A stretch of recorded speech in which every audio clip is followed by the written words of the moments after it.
ఒక మనిషి జీవితంలో సమస్యలు చుట్టుముట్టినప్పుడు కావచ్చు, పిల్లల విషయంలో ఏదన్నా సమస్య వచ్చినా, చదువు సరిగ్గా లలిత సహస్రనామాన్ని పఠించమను అనేసి చెప్తుంటారు కదా. ఈ లలిత సహస్రనామంలోని ప్రతి నామములో కూడా మన జీవితం మీద ఎలాంటి ప్రభావం చూపుతుందంటారు గురుగారు? బ్రహ్మాండ పురాణంలో లలితా సహస్రనామం ఉండదని కొందరు అంటారే. కేవలం బ్రహ్మాండ పురాణంలో లలితా సహస్రనామం ఉండడం కాదు, సహస్రనామాల్లో బ్రహ్మాండాలు ఉన్నాయి. అంటే ఒక్కొక్క నామం ఒక్కొక్క బ్రహ్మాండం లాంటిది. అంత గొప్ప నామాలు ఇవి. ఇటువంటి శక్తివంతమైన స్తోత్రం ప్రపంచంలో మరొకటి లేదు. నానేన సదృశం స్తోత్రం అన్నారు. అందుకే ఫలితంలో దీనితో సాటి వచ్చే స్తోత్రం మరొకటి లేదు. ప్రతి అక్షరం ఒక మంత్రం. సంస్కృతంలో ఈ శ్లోకాలని ఒక ఛందస్సు ఉన్నది. అనుష్టుప్ అని ఒక శ్లోకం, అనగా 4 పాదాలతో శ్లోకం ఉంటుంది. ప్రతి పాదంలో 8 అక్షరాలు ఉంటాయి. ఈ అక్షరాలని పూర్తి చేయడానికి పాదపూర్తి కోసమని తూచ అని 2 అక్షరాలు వాడతారు. ఏమిటి? తూచ.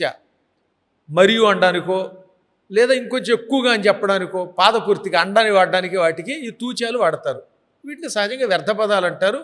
కొన్ని చోట్ల వ్యర్థం కాకుండా సమయానికి తగిన ఫలితం కూడా ఇస్తాయి అనుకోండి, అవి పక్కన పెడదాం. ఇవి లేకుండా ఏది ఉండదు. ఉదాహరణకి భవాన్ భీష్మశ్చ కర్ణశ్చ కృపశ్చ సమితి. ఎన్నిసార్లు చావుందో చూడండి. భవాన్ నీవు, భీష్ముడును, కర్ణుడును, కృపుడును, మళ్ళీ మరియు అనడానికి అనమాట. ఇంగ్లీష్లో రామ అండ్ లక్ష్మణ అన్నట్టుగా భీష్మ అండ్ కర్ణ అనడానికి ఇది వాడతారు. ఇలాంటివి చాలా ఎక్కువగా వ్యాసుడు వాడతాడు. తప్పదు, ఎందుకంటే వాడితే కానీ అవ్వవు ఆ శ్లోకాలు. దీన్ని తెలుగులోకి ఆయన అనువాదం చేస్తూ ఏదో నీవు కర్ణుడు అని రాస్తే చాలు కదా, నీవు మరియు కర్ణుడు మరియు ద్రోణుడు అని అన్నిటికీ తూకీ చాకీ కూడా అర్థం రాస్తే వాడు తూచా తప్పకుండా చేశాడు రా అన్నారు. అలా వచ్చింది తూచా తప్పకుండా అనేది. అది చేదస్తాం, అలా తెలుగులో రాయక్కర్లా. కానీ ఒక్క లలితా సహస్రనామంలో ఈ తూచాలు ఉండవు. అంటే మాట వరుస కూడా అండలే పదం వాడకుండా వాడాడు ఆయన. విష్ణు సహస్రనామం చదవండి, అందులో ఏమనుంటుంది? పోతాత్మ పరమాత్మ చ, పోతాత్మ పరమాత్మ మరియు అని ఉంటుంది. ఆ చ లేకుండా కుదరదు. చాలా చోట్ల ఉంటుంది అనమాట.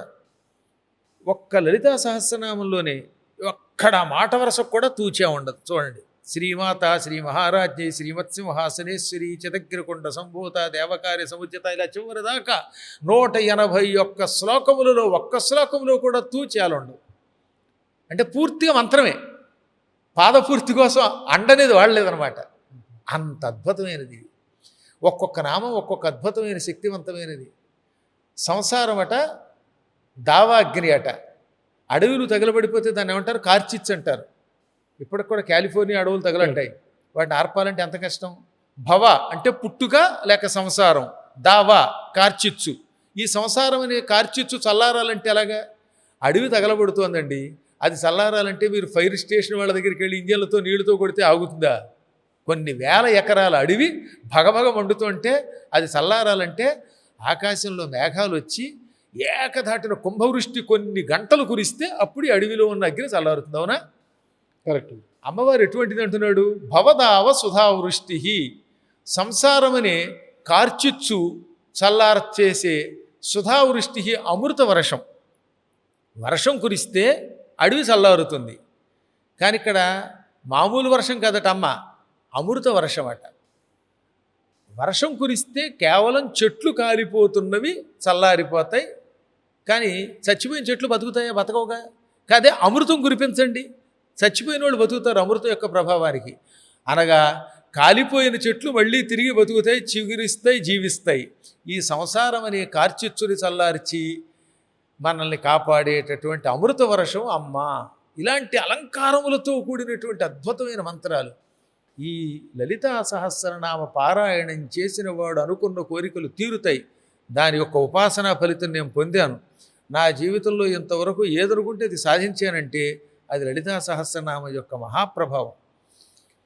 చిత్రం ఏంటంటే, నాకు కృష్ణుడంటే ఇష్టం, చేసే ఉపాసనేమో లలితా సహస్రనామం. ఇక్కడ పూజిస్తున్నది శివుణ్ణి, చెప్పేది కృష్ణుడి చరిత్ర భాగవతం. తద్వారా మీకు ఏమర్థమైంది? నేను అమ్మ అనుకున్నా, కృష్ణుడు అనుకున్నా, శివుడు అనుకున్నా ఒకటే. ఆ స్థాయికి వెళితేనే వాడు జ్ఞాని. ఒకసారి గురువు మన పురాణాలను వాటిని పరిశీలిస్తే అప్పట్లో హిమాలయాలకు వెళ్ళి తపస్సు చేసి దేవుడు ప్రత్యక్షమయ్యేవాడు, కోరిన కోరికలు తీర్చేవారు అనేది. ఈ జనరేషన్లో కూడా హిమాలయాలకు వెళ్ళి తపస్సులు చేసేవారు కూడా కొంతమంది ఉన్నారు గురుగారు. ఉన్నారు. మరి ఇప్పటికీ కూడా దేవుళ్ళు ప్రత్యక్షం కావడము, కోరికలు నెరవేర్చడం ఉంటాయి గురుగారు. ఆ స్థానాలకు ఒక శక్తి ఉందండి. కానీ అక్కడికి వెళ్ళి హిమాలయాల్లో మీరు ఎంతసేపు ఉండగలరు? ఇప్పుడు బదరీలో కాసేపు ఉంటే శరీరం గగురుపాటు గురవుతున్నారా? కాబట్టి ఇప్పుడు ఈ కలియుగంలో అక్కడికి వెళ్ళగలిగే వాళ్ళు కొంత తగ్గారు. మహాత్ములైన యోగులు అక్కడ ఉన్నారు. అక్కడికి వెళ్ళి తట్టుకోగలిగితే, ఉపాసన చేయగలిగితే తొందరగా భగవంతుని యొక్క సాక్షాత్కారం కలుగుతుంది. అలా అయిన యోగుల్ని నేను చూశానంటే ఇప్పుడు మూర్ఖులు నమ్మరు కాబట్టి. కానీ హిమాలయ యోగులు చాలా గొప్పవాళ్ళు ఉన్నారు. ఇప్పుడు ప్రజలకు నేను అందరికీ అక్కడికి వెళ్ళమని సలహా ఇవ్వట్ల. మీరు వెళ్తున్నారు గురుగారు? నేను అప్పుడప్పుడు వెళుతుంటాను. అదే అప్పుడప్పుడు గురువులు మీరు ఉన్నారు. హిమాలయాలకు వెళ్ళి వస్తుంటారని. ఉంటారు వాళ్ళు అక్కడ ఆయా ప్రాంతాల్లో ఉంటారు. వాళ్ళ గొప్పతనం మనకి తెలియదు. మీరు వెళ్ళి ఎప్పుడైనా తపస్సు చేయడము, ఆడ ఆధ్యాత్మికంగా ఆడ ఇప్పుడు ఈ మధ్యకాలంలో నేను ధ్యానంలో ఉండడము. ఒకప్పుడు చిన్నప్పుడు వెళ్ళగలిగాం. అప్పుడున్న శక్తి వేరు. అక్కడ అటువంటి వాళ్ళని చూసాం. ఇప్పుడు నేను ఎక్కడుంటే అక్కడే భగవంతుడు కనపడుతున్నట్టుగా అనిపిస్తోంది. మీలాంటి మంచి పనులు చేసేవాళ్ళు అందరిలో భగవంతుడు కనపడుతున్నాడు. వేరే భగవంతుడి దగ్గరికి వెళ్ళక్కర్లేకుండా ఉంది. ఎందుకని ఎన్నెన్నో ఆధ్యాత్మిక కార్యక్రమాలు ప్రసారం చేస్తున్నవారు, ప్రజలకు ఉపకారం చేస్తున్న ప్రతి వ్యక్తిలో భగవంతుడే కనపడుతున్నాడు. నాకు మా గుడి తుడిచారు, అందులో భగవంతుడు కనపడ్డాడు. అన్నదానం చేయడానికి సాయం చేసి వడ్డించిన శిష్యులు, వాళ్ళలో భగవంతుడు కనపడ్డాడు. ఇలా భగవంతుడు చూడడానికి దూరం కూడా వెళ్ళక్కర్లా. మంచంగాతో కఠౌతీమే గంగా అని హిందీలో సామెత ఉన్నది. మనస్సు పవిత్రంగా ఉంటే మీ చేతి చెంబులోనే గంగ వచ్చి ప్రత్యక్షం అవుతుంది. ఇప్పుడు ఇక్కడ మాకు ఎదురుగుండా ఉన్న సత్యధర్మేశ్వరుడు శివుడు కనపడుతున్నాడు. కాబట్టి వాళ్ళ యోగాలను బట్టి ఒక్కొక్కడు హిమాలయాలకు వెడితేనే భగవంతుడిని చూడగలరు. కొంతమంది శ్రీశైలంలో చూడగలుగుతున్నారు, కొందరు పీఠంలో చూడగలుగుతున్నారు, ప్రతి వ్యక్తిలో చూడగలుగుతున్నారు. సంస్కారం, ఉపాసనా బలాన్ని బట్టి ఎక్కడి నుంచైనా భగవంతుని మనం చూడగలుగుతాం. మీరు పీఠం గురించి చెప్పారు కాబట్టి ప్రణవ పీఠాధిపతి మీరు. ఈ ప్రణవ పీఠం అనే ఒక సృష్టి ఎందుకు వచ్చింది అంటారు? ఎందుకు ఏర్పాటు? చిన్న ప్రణవ అనే పేరు నామకరణం. ఓంకారం అంటే ఈ అన్ని మంత్రాలకి మూలం ఆద్యక్షరం కదా, అది ఓంకారం. ఓంకారాన్నే సంస్కృతంలో మరో పేరుతో ప్రణవం అని పిలుస్తాం. చిన్నప్పటి నుంచి ప్రణవం అంటే చాలా ఇష్టం. పీఠం పెట్టాలనే కోరిక నాకేం లేదండి. నా అంతటి నేనే తరించాలనుకునేవాడిని. మా నాన్నగారి కోరిక, నీ వల్ల 10 మందికి ఉపయోగం జరగాలి అని. అయినా కూడా స్థాపించాలని పూర్తిగా అనుకోలేదు. కానీ ఒక రోజున ఏకకాలంలో ఇద్దరు కనబడ్డారు నాకు. 2008వ సంవత్సరంలో, తర్వాత 2001లో, 1992లో, 83 ఈ 4 సార్లు నేను పుట్టపర్తి వెళ్ళాను. మొదటేమో 87, తర్వాత 98, 2001, ఆ తర్వాత 2008. నువ్వు ఒక పీఠ స్థాపన చేస్తున్నావు అన్నారు ఆయన. ఎవరు? సాయిబాబా గారా? సాయిబాబా, పుట్టపర్తి సత్యసాయిబాబా వారు. ఇంకా మహానుభావులు గణపతి సచ్చిదానంద స్వామి వారి గురించి తెలియదు ఉంది. మీరు ఇప్పుడు కావాలంటే ఎప్పుడైనా ఆయన చూడవచ్చు. మైసూరు పీఠాధిపతి వారి దగ్గరికి వెళ్ళాను. ఆయన ఇదే మాట అన్నారు కదా అని ప్రణవపీఠం అనేది ఒకటి ఇంట్లో పెట్టి, పవర్పేటలో మా ఇల్లు ఉంది. ఇప్పుడు ఆ పీఠం ఇంకా ఉంది అక్కడ. మొదట్లో పవర్పేటలో మా ఇంట్లోనే చిన్న చిన్న విగ్రహాలు పెట్టుకుని శ్రీచక్రం పెట్టుకుని ఉపాసన చేసుకుంటున్నాను. 2008వ సంవత్సరంలో ఇప్పుడు మీరు ఇక్కడికి వచ్చిన ఈ పెద్ద పీఠం వచ్చింది. అది ఎలా వచ్చిందో చెప్పాలి క్లుప్తంగా. 2008లో పుట్టపర్తిలో స్వామివారికి సహస్ర చంద్ర దర్శనం చేయించారు. అక్కడ అన్ని రకాల పీఠాధిపతులు, మా గణపతి సిద్ధానంద స్వామి వారు కూడా అక్కడికి వచ్చారు. నా చేత అక్కడ ఒక రోజున ప్రహ్లాద్ చరిత్ర చెప్పించారు. యూట్యూబ్లో రేడియో సాయి అనే పేరు కొట్టి 2008 నవంబర్ 12 అని కొడితే అందులో నా ప్రవచనం వస్తుంది. పుట్టపర్తిలో చెప్పిన ప్రవచనం. ఆ ప్రహ్లాద్ చరిత్ర అయ్యాక ఒక గొలుసు ఇచ్చి వచ్చేస్తోంది పూర్తిగా అమ్మ ఇంట్లోకి అన్నారు. అక్కడి నుంచి వచ్చానో లేదో మా స్వామివారు గణపతి సత్యానంద స్వామి వారు ఒక స్ఫటికమాల సృష్టించి వెళ్ళో వేసి పూర్తి చెయ్యి అన్నారు. ఆ తర్వాత ఈ స్థలం అంతా అప్పటికే కొన్నాం. ఇప్పుడు ఇందులో సగభాగమే కొన్నాం. అప్పుడు అమెరికాలో ప్రవచనాలకు వచ్చిన డబ్బు పెట్టి నా సొంత డబ్బు మళ్ళీ అప్పుడు ఎవరి దగ్గర పైసా తీసుకోలేదు. నా డబ్బుతోటే కొన్నాను. కొంటే మాత్రం గుడి కట్టాలంటే ఎలాగో భక్తులు వచ్చారు. ఎవరిని నేను ఎప్పుడు ఆ రోజుల్లో ఈ మీడియా కూడా లేదు కదా. 2000 నాటికి అసలు ఈ ప్రపంచం ఎంత డెవలప్ అవ్వలేదు. సెల్ ఫోన్లు కూడా చాలా తక్కువగా ఉండేవి. వాట్సాప్ అంటే ఎవరికి తెలియదు అసలు. తర్వాత యూట్యూబ్లు లేవు.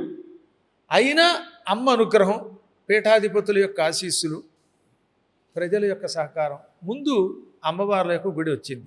క్రమక్రమంగా అవి ఈ మొత్తం ఇన్ని రకాల ప్రాంగణాలు వచ్చాయి. వీటిలో అనేక యంత్రాలు ఉన్నాయి. నిత్యం ఇక్కడ ఉపాసన జరుగుతుంది.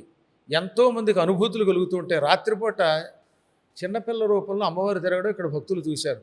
అందుకే ఇక్కడికి వచ్చిన తర్వాత చాలామంది సంతానం పొందారు. వారి వారి యోగం, వారి భక్తి అనుకోండి. తర్వాత గృహాలు పొందగలిగారు. మరికొంతమంది ఉన్నారు ఉద్యోగాలు చేసుకుని రిటైర్ ఇక్కడే ఉండిపోయారు. ఇప్పుడు ఉదాహరణకు ఆ కూర్చున్న ఆయన పేరు జయకుమార్ గారు. ఆయన స్టేట్ బ్యాంక్ ఆఫ్ ఇండియాలో ఉద్యోగం చేసి రిటైర్ అయ్యి పెన్షన్ పుచ్చుకుంటున్నారు. వాళ్ళ పిల్లలు ఉద్యోగం చేసుకుంటూ హాయిగా మంచి పొజిషన్లో అమెరికాలో ఉన్నారు. అమెరికాలో ఒక కొడుకును, ఇంకో చోట ఒక కొడుకును, మొత్తం మీద ఆయన అన్నీ వదిలిపెట్టి సన్యాసి దీక్షతో చూసారు ఇక్కడే ఒక రూమ్ తీసుకుని ఉంటున్నారు పీఠంలో. ఆయన స్టేట్ బ్యాంకులో ఒక బ్రాంచ్ మేనేజర్ లెవెల్ ఉద్యోగం చేసిన వ్యక్తి అని నేను చెబితే కానీ మీకు అర్థం కాదు. ఈ పీఠంలో ఉన్న వాళ్ళలో 90% అటువంటి వాళ్ళు ఇప్పుడు మీరు వెళ్ళేటప్పుడు చూస్తారు. పార్థసారథి గారని ఆయన సర్కిల్ ఇన్స్పెక్టర్. మళ్ళీ ఎందులోనో తెలుసా, ఎక్సైజ్ డిపార్ట్మెంట్లో సర్కిల్ ఇన్స్పెక్టర్. సర్కిల్ వాళ్ళ డిపార్ట్మెంట్ ఎటువంటిది.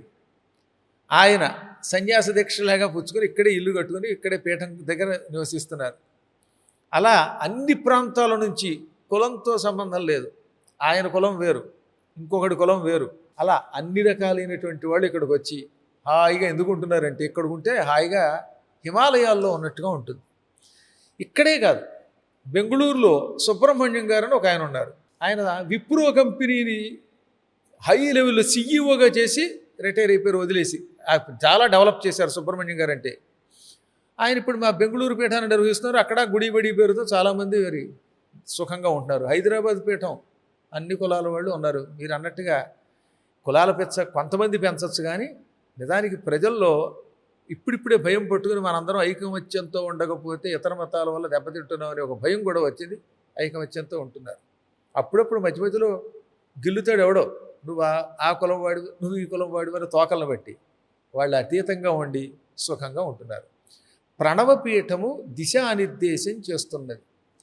ఈ ప్రణవపీఠానికి మహాత్ములు వచ్చారు. గణపతి సత్యనారాయణ స్వామి వారు వచ్చారు. విశ్వయోగి విశ్వంగారిని గుంటూరులో ఉంటారు, వారు వచ్చారు. కొత్తాళం పీఠాధిపతి చాలా పెద్దవారు ఉన్నారు, ప్రసాదరాయ కులపతి గారు ఆ రోజుల్లో మాకు. ఇప్పుడేమో సిద్ధేశ్వరానంద భారత స్వామి వారు, వారు వచ్చారు. ఇంకా మహానుభావులైన అవధానులు ఎంతమంది వచ్చారో లెక్కలేదు. సహస్రావధానులు, అష్టావధానులు, ఒకరేమిటి చాలామంది ఈ ప్రాంతానికి వచ్చారు. మీరు ప్రవచనాలు చెప్తుంటారు కదా గురుగారు. ప్రవచనం అంటే మంచి మాట, అంతే కదా గురుగారు? అంతే, అది మంచి మాట. మరి ఈ ప్రవచనాలు అంటే ఇక్కడికి వచ్చిన వారికి ఇతర ప్రాంతాలకు ఒకవేళ మీకు ఫీజులు చెల్లించి ఎక్కడైనా రమ్మంటే అక్కడికి వెళ్ళి వాళ్ళ ప్రాంతాలకు ప్రవచనం చెప్పి వస్తుంటారు. కానీ ప్రవచనకర్తలు ఎవరు కూడా ఈ దళిత వాడలకి వెళ్ళి ప్రవచనాలు చెప్పింది వినలేదు. జైలులో తప్పులు చేసి జైలుకి వెళ్ళిన వారిలో సత్ప్రవర్తన కోసము ప్రయత్నిస్తూ జైలుకి వెళ్ళి కూడా ప్రవచనాలు చెప్పొచ్చు కదా గురువాడు. మరి ఆ దిశగా ఎందుకు ఎవరు కూడా ముందడుగు వేయడం లేదంటారు? ఇక్కడే సత్యనారాయణ గారు అని ఒక ఆయన ఉన్నారు. ఆయన రాష్ట్రపతి అవార్డు గ్రహీత. ఓకే. ఆయన ఇప్పటివరకు 20 సార్లు జైల్లో ప్రవచనం చేశారు నా ద్వారా వెళ్ళి. ఓకే. అంటే మరి ఎవడన్నా పిలిస్తే కదా వెళ్ళేది. ఓకే. వెళ్ళేటప్పుడు ఒకసారి ఆయన కూడా ఇంటర్వ్యూ చేయండి. ఆయన 21 సార్లు రికార్డుగా సెంట్రల్ జైల్లో, ఇక్కడ ఏలూరు జైలు, రాజమండ్రి సెంట్రల్ జైల్లో కూడా సూచన మేరకు, మీ సూచన కేవలం సూచన మేరకే. మరి మీరు వెళ్ళలేదు గురుగారు? మరి నన్ను పిలవాలిగా వాళ్ళు. మీరు పిలిచి ఎక్కడన్నా ఒకసారి ఉపన్యాసం ఇప్పించండి. ఇప్పుడు ఎందుకు ఇవ్వట్లేదని అడిగే బదులుగా మాకు బెటరే. ఓకే. అలాగే ఇప్పుడు ఆ కిరస్థానం వాళ్ళ దగ్గరికి నన్ను తీసుకెళ్ళండి. ఏమండి ఇక్కడ గుడి కట్టిద్దాం, వీళ్ళందరూ కూడా మీ మాట వింటారు, మీరు ఇక్కడ ప్రవచనం చెప్పండి అని అడగండి, చేస్తాం. నా అంతటి నేను పరిగెత్తుకెళ్ళి వాళ్ళ దగ్గర కూర్చోలేను కదా. మంచి మాట చెప్పారు. పిలిస్తే మీరు రాధా మనోహర్ దాస్ గారు అట్లేదా, వెళ్తున్నారు, శుభ్రంగా పెడతారు. మీరు పిలిస్తే ఎన్ని చోట్లకి ఎంతమంది అట్లా. అన్నిటికీ మించి సుగ్గన కరుణాకర్ ఎవరు, బైబర్త్ క్రిస్టియనే కదా. ఆయన వాళ్ళ శివశక్తి స్థాపించి అద్భుతంగా చేస్తున్నాడుగా. మరి వాళ్ళు అక్కడికి వెళ్ళి గుళ్ళు కొడుతున్నారు పాప. వాళ్ళు చెయ్యకపోవడం లేదండి, చేయించేవాడు ఒకడు కావాలి. పద్మాకర్ అనేవాడు ఒక్క వ్యక్తి, ఇన్ని ప్రవచనాల్లో ఆయన ఒక్కడే ఎన్ని తిరుగుతాడు. కాబట్టి మీరు ఆ ప్రాంతాల్లో వాళ్ళల్లో ఉన్న ద్వేషం తొలగిస్తూ అక్కడ గుళ్ళు కట్టించడానికి ప్రయత్నించి సాయం చేస్తే, చేసేవాళ్ళు ఉంటే వీళ్ళు పెడతారు. ఖచ్చితంగా ఏమైనా చెయ్యాలి. ఏమీ చేయకుండా వీడు ఒక్కడ వీళ్ళు అక్కడ చావు దెబ్బలు తిని వస్తేలాగా వాళ్ళు అక్కడికి రానివ్వట్లేదు. చక్కటి విషయం చెప్పారు గురుగారు. ఎప్పుడైనా అవకాశం ఖచ్చితంగా సందేహం లేకుండా ఏర్పాటు చేయించండి. ఖచ్చితంగా చేస్తాను గురుగారు. థ్యాంక్ యూ గురుగారు, చాలా మంచి విషయాలు చెప్పారు. చాలా థ్యాంక్ యూ.